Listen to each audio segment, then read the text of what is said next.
Deadline, Chapter 3, Late August. You're going through with it, Marla Dawson says, eyeing the cleats protruding through the open zipper of my workout bag. I drop the bag next to the chair across from her desk and sit. I'm like a genuine gridiron hero. She smiles. Only smaller. Only smaller. You're going to have to help me with this, she says, studying my face. It's incomprehensible to me that you want to spend this time being pummeled. I just need something that grips my attention tighter than reality, I say. Man, you see those big guys come in, it takes everything you have not to burrow into the grass like a gopher. Marla Dawson is Doc's and my compromise.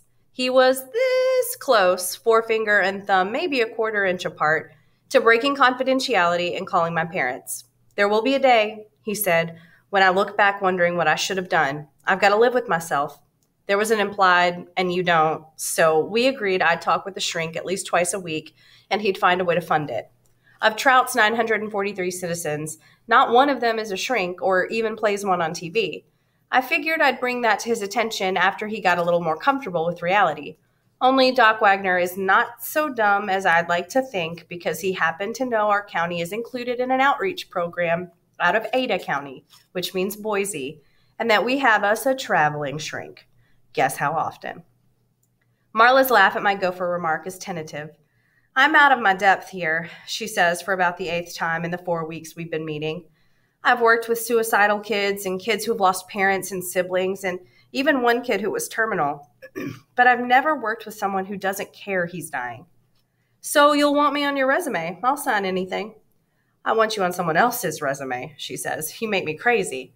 I want that on my resume. Driving a therapist crazy is like scaring a NASCAR driver with a Kia. Marla can't be more than 10 years older than I am. She's been a psychiatric social worker, maybe 3 years total. You don't draw Trout, Idaho duty if you're Sigmund Freud. You can write your doctoral thesis on me when I'm gone. She's wrong, of course. Just because it feels congruent in some unexplainable way doesn't mean I don't care or that I'm not scared. I've begun jerking awake in the middle of the night, sweating in the wake of unremembered dreams, getting up to touch my stuff, running shoes and CDs, my leather jacket, my beaded Indian belt, sitting on the end of my bed in the dark, trying to wrap my imagination around the fact that in a relatively short time, I will simply be gone. But with my fear comes intense curiosity. It's hard to imagine what isn't. I rethink and rethink and rethink and rethink my decision not to tell my brother and my parents, not because I've begun to believe I could tolerate how they would treat me after hearing the news, but because I worry about how betrayed they might feel that I didn't let them prepare. The thing that bothers me more than my dad's bewilderment and whatever effect this shit will have on Mom is my brother's rage. When I go down for the count and Cody finds out how long I knew, he will be one pissed quarterback. So how are you otherwise, Marla says, bringing me back into her office with a swoosh. And don't say I'm dying again. That was barely funny once. The more I tell Marla Dawson how I am, the more she doesn't get it. But I have to admit it feels good to say it somewhere I know it won't get out. This isn't a story about some pathetic kid who goes terminal and freaks out before learning to live with the certainty of death and squares up all accounts on his deathbed only to have his brother make $1 million later selling the story to Lifetime. I may be only 18, but I've been around long enough to know that some accounts don't get squared. This is a story about a kid who always knew at some core level he was moving on early. And even though the initial terror and disbelief is going to figure out, come hell or high water, I vote high water, a way to consolidate a life into a year. Before Doc told me, I thought I had time to play. But now this year is my life. I have maybe 12 months to fall in love, marry, make smart investments, grow old, and die.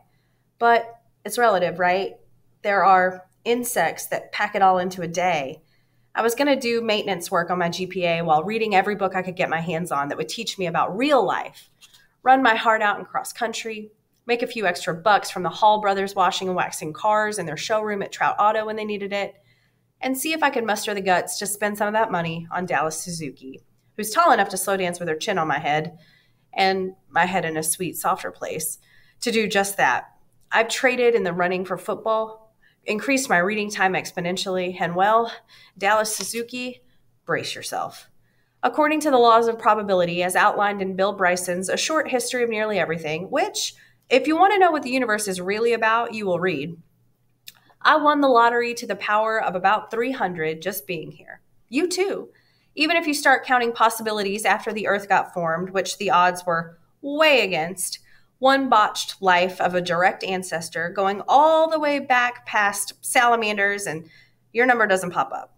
Also, according to Bryson, if you packed the entire history of the Earth into one day, life in its most basic form would start around 4 in the morning. You'd get maybe 20 minutes of dinosaurs around 10:30 at night, and humans would take up about the last minute and 17 seconds. So if you look at the difference between your life expectancy and mine, which relative to those numbers is so infinitesimal, it could be represented by Sooner Cowan's chemistry grade, and you figure out how much of your life you're going to waste because you don't know when it ends and how much of mine I'm going to fill up because I do, we got dealt about the same hand, which, if you think about it, isn't exactly an ace-high straight flush. I'm good, I tell Marla in an answer to her question. I figure if Doc is right about the time I have left, I should wrap up my adolescence in the next few days, get into my early productive stages about the 3rd week of school, go through my midlife crisis during Martin Luther King Jr.'s birthday, redouble my efforts at productivity and think about my legacy, say Easter, and start cashing in my 401ks a couple weeks before Memorial Day. I don't have to worry about making enough money to put kids through college, so I can focus on the more philosophical elements of my life. I unzip my backpack and haul out my notebook.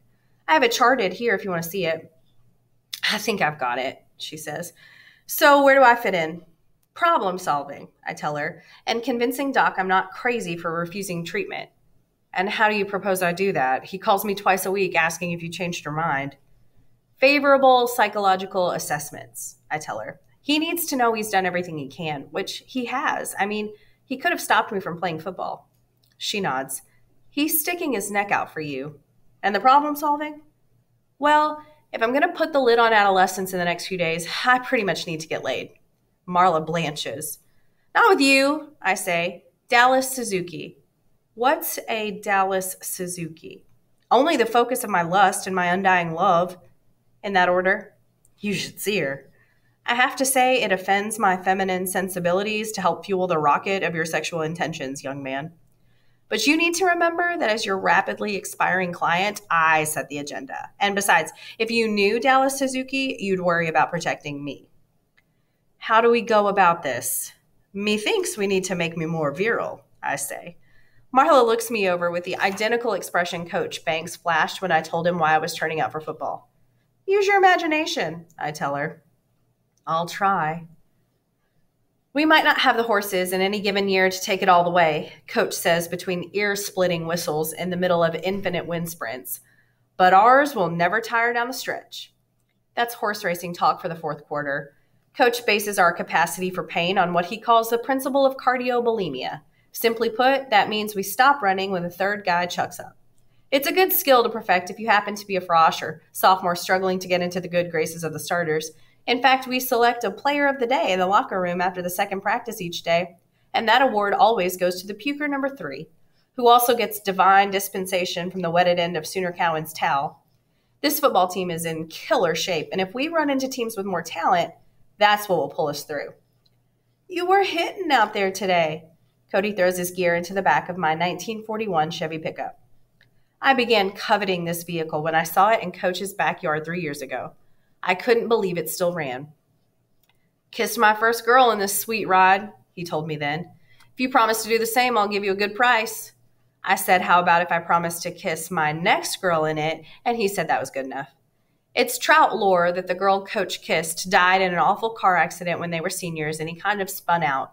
He went to college to become an English teacher, taught in a few small towns in eastern Washington, then came home to bring closure to his interrupted life. I wonder if that closure ever came. He's been here 20 years, lives alone. I treat his pickup like a place of worship. Never underestimate the power of a midget on a mission, I tell Cody. He hops into the passenger seat, snaps the seatbelt low and tight across his lap, and smiles once again at the makeshift sign posted on the dash in front of him. Should the cabin lose pressure, an oxygen mask will appear from above. Be sure to help the driver with his mask before securing your own. Just don't get your brain crushed, he says. I need you. The creator of the universe must have a sense of humor, giving the 3/4 size wolf kid perfect vision for diagnosing defenses and The Greek godlike wolf kid a brain that scrambles them on sight. Last year, when he took over at QB, Cody and I stayed up late with the scouting tapes on the eve of every game. I'd teach him to read each situation and point out how one or two of the opposing players telegraph their defense. Every team has someone to key on, and I'm a genius at detecting them. This way, Cody doesn't have to see the big picture. He says the college of his choice will have to cough up 2 scholarships, one for his body and one for my brain. I start the pickup. To crush my brain, they'd have to find it, I tell him. It's my spine that Sooner's shooting for. You do dreams. I'm in Marla's office after practice the next day. School starts tomorrow. I took a class or two, she says. I wouldn't exactly call myself Carl Jung. Why are you having dreams? I take a deep breath. You got to promise not to tell. Who's Carl Jung? The dream guru, she says, and I'm a therapist. I can't tell. If I could, you'd be the first one I'd tell on. Every member of your family would know what's going on, and you'd be balder than a newborn on chemo and radiation and whatever else they do to slow this thing. Ben, you're 18 years old. I can't believe you're refusing treatment. Where's the disbelief? Where's the anger? Where's the magical thinking? The release? I read that same book, I say. I went directly to release. Those other phases end up in the same place, and I'm short on time. And I'll tell you something else. You'd keep yourself in work right up to retirement if you told my mother. But Ben, listen to me. No, you listen to me. Do whatever you have to do to make it so I don't have to take care of you while I die. All my life, I've been the kid who cuts his finger off and won't come in the house because he doesn't want to bleed on the rug. And if I'm going to do this, you're right. I got to have somebody who thinks blood on the rug is decor. She sighs big and looks off to the side. You'll have to do better than that, I tell her. Let me see if I can make it easier. I am scared, but not exactly like I'm supposed to be. When Doc said I was dying, it was like, I don't know, right. I can't explain that, but it's just true. So, yeah, I'm scared, big time, but in the same way I knew it was right, I know something's next. I don't know what, but something. Did you know energy never dies? You can't kill it, and besides, I'm a 123-pound kamikaze on special teams. I'll get killed doing that way before some disease gets me. She laughs. Tears rim her eyes, but she laughs. I say, good. Now, do you do dreams? Marla rolls her eyes. Why not? You'll want these in your thesis. And they are conversations with Jesus, which I recall word for word when I wake up. Spelled Heysos. You're aware that Jesus in Spanish is spelled Jesus. I am aware of that, but I'm pretty sure he spells it this way. I mean, he didn't say that, but in the dream I know it. Marla flips open an imaginary notebook and touches the tip of an imaginary pencil to her tongue. And how long have you been hearing these voices? She really is going to be good at this someday. Paranoid schizophrenia, I say, a diagnosis you can live with. She folds her hands on the desk. So, real conversations with Jesus spelled Jesus. Yeah, well, you know, real in the dream. Does Jesus tell you you're out of your mind playing football? As a matter of fact, he does. What does Jesus look like? Like he should be pronouncing his name the other way. You know, sandals, bathrobe, got that hippie thing going. Dark, could be Mideastern or Latino. Definitely a guy who gets harassed by Homeland Security. Are you messing with me? I do, I say, but I'm not. So what do you and Jesus talk about? This is the part you're going to think is crazy. You're way late for that. We talk about what to do with my life. She nods. And does Jesus say what that may be? This isn't your run-of-the-mill savior, I say. He plays his cards close to the robe, makes me come to my own conclusions. Marla shakes her head and sighs. Well, I guess I should welcome the help.